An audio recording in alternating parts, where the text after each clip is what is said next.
Alors, suite du cours sur les suites géométriques. Donc, on avait terminé par le terme général d'une suite géométrique, dont on s'est déjà servi dans les exercices qu'on a corrigés là. Donc, soit on a un égale u0 fois q puissance n si on part du terme u0, ou un égale up fois q puissance n moins p si on part du terme up. Alors, le paragraphe suivant. Suite géométrique et croissance exponentielle. En fait, je vous en parle déjà un petit peu dans la correction du 34, je crois, c'est que les suites géométriques, en fait, c'est toutes les suites qui vont pouvoir s'écrire comme une puissance, comme un nombre élevé à la puissance n, une constante élevée à la puissance n. Ce terme général-là va correspondre à une suite géométrique et éventuellement multiplié par une constante. D'ailleurs, on le retrouve dans le terme général d'une suite géométrique, c'est u0 fois q puissance n. Donc j'ai bien une constante fois un nombre, la raison, à la puissance n.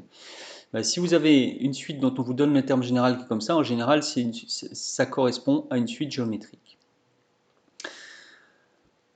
Alors, qu'est-ce que je vous dis ici? C'est que si le premier terme est positif et que la raison q est strictement supérieure à 1, en fait, les termes de la suite, ils augmentent très rapidement en fonction de n. On parle de croissance exponentielle. On va le voir sur un graphique. Alors, je vous donne un exemple ici. U0 est égal à 3 et Q est égal à 2.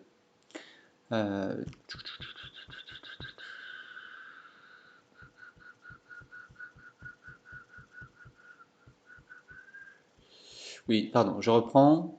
J'étais excusez-moi. J'étais où? Oui, j'étais sur mon exemple. U0 égale 3 et Q est égal à 2.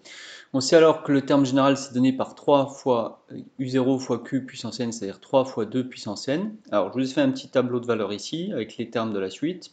Et je vous ai représenté ici pour vous montrer un petit peu ce que peut donner une croissance exponentielle. Vous voyez, ça monte ici et ça monte de plus en plus vite. Regardez l'échelle. On part de bas et très rapidement on atteint des valeurs assez importantes. Bon, ça, le fait de multiplier toujours par une même constante, ça donne une croissance comme ça, c'est une croissance dite exponentielle. Voilà.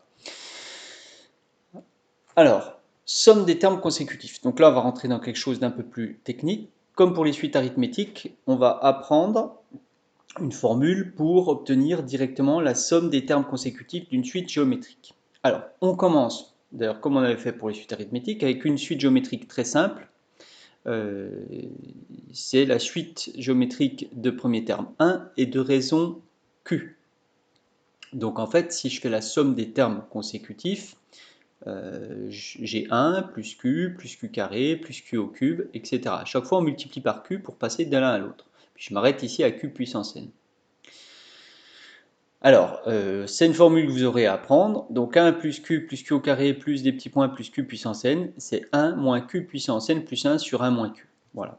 Et si je vous remets un petit coup un symbole sigma qui correspond au symbole somme pour vous familiariser avec, cette somme-là, elle correspond à somme de k égale 0 à n des q puissance k. Vous faites varier k de 0 jusqu'à n, et puis on les ajoute. Donc ça fait 1 plus q2 plus q3, etc. jusqu'à plus q puissance n. Voilà, donc c'est une formule que vous aurez à apprendre et surtout à savoir démontrer, c'est ça qui est intéressant. Alors, dans le cas où q vaut 1, bien sûr, ça fait 1 plus 1 au carré plus 1 au cube, plus en fait on ajoute n plus 1 fois 1, et donc ça fait n plus 1. Donc ça c'est le cas particulier bizarre, mais ça n'a pas d'importance. Alors, démontrons la formule ici qui est intéressante. Donc je vous montre comment on fait, vous regarderez en détail. On écrit S1 plus q au carré plus q puissance n-2 plus q puissance n-1 plus q puissance n. Ensuite, je vais écrire cette fois-ci q fois s. Donc chaque terme, je le multiplie par q. Ça fait q, le 1 se transforme en q, le q en q carré, puis le dernier q puissance n en q puissance n plus 1. Puis après, ce qu'on va faire, c'est un petit peu comme on a déjà fait, c'est-à-dire que on va ici soustraire s, on va faire s moins q puissance s, et du coup, il y a plein de termes qui vont s'en aller. Donc on soustrait les deux inégalités, et à droite, si vous regardez, quasiment tous les termes s'en vont. Parce que si vous faites toute la ligne du dessus moins toute la ligne du bas, donc à gauche, vous avez s moins q puissance s, puis à droite, qu'est-ce qui se passe? Là, vous avez q moins q, vous avez q au carré moins q au carré, q puissance n moins 2 avec le q puissance n moins 2 qui sera là, q puissance n moins 1, q puissance n moins 1, q puissance n s'en va, Et puis le q puissance n plus 1, par contre, il ne s'en va pas. Donc qu'est-ce qui vous reste? Le 1 du départ et le q puissance n plus 1 de la fin ici. Donc on obtient s moins q puissance s moins qs égale 1 moins q puissance n plus 1. On factorise et on divise par 1 moins q. Et ça nous donne le s, la somme qu'on cherchait. Voilà. Alors, par contre, ça, ce qui est assez, ça, c'est à effacer.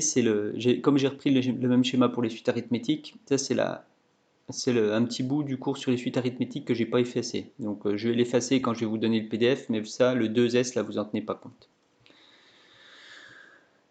Alors, un exemple. 1 plus 2, donc on applique la formule, hein, tout bêtement. Donc là, vous avez le 1, c'est le 2 puissance 0, en fait. Hein. 2 puissance 1, 2 au carré, jusqu'à 2 puissance 10. Donc ça fait 1, moins 2 puissance n plus 1, si n vaut 10, ben, ça fait 11, sur 1 moins 2. Donc voilà ce que ça fait. Alors, maintenant, comme on a fait pour les suites arithmétiques, eh bien, on aimerait obtenir la somme des termes consécutifs pour des suites géométriques, mais pas toutes simples. Eh bien, là aussi, on a une formule en français. Il suffit de faire le premier terme, multiplié par 1 moins la raison à la puissance, le nombre de termes, sur 1 moins la raison. Alors, la démonstration, elle se fait directement à partir de la formule qu'on vient de démontrer. Donc, bon, je ne vais pas insister dessus, je vous laisse la lire pour ceux que ça intéresse, mais c'est pas difficile. Hein. Il suffit de mettre UP en facteur et en fait, on retrouve la somme qu'on a faite tout à l'heure. D'accord? QV au carré plus Q puissance n, voilà. Donc je vous laisse la lire pour ceux que ça intéresse et je n'insiste pas dessus. On va plutôt regarder un exemple. Alors, si je démarre, vous voyez, vous avez une suite géométrique de raison 2, de premier terme U0 égale 5. Là, j'ai une somme de termes consécutifs d'une suite géométrique, je vais de U6 à U15. Donc, si je veux appliquer ma formule, il faut que je mette U6, le premier terme en premier, et ensuite 1 moins Q à la puissance, le nombre de termes. Donc, il faut que je trouve le nombre de termes. Eh bien, le nombre de termes, quand vous allez de U6 à U15, il suffit de faire 15 moins 6, attention, plus 1. 15 moins 6, c'est le nombre d'étapes. Et le nombre de termes, eh bien, en fait, il y en a un en plus, c'est 15 moins 6 plus 1. Voilà.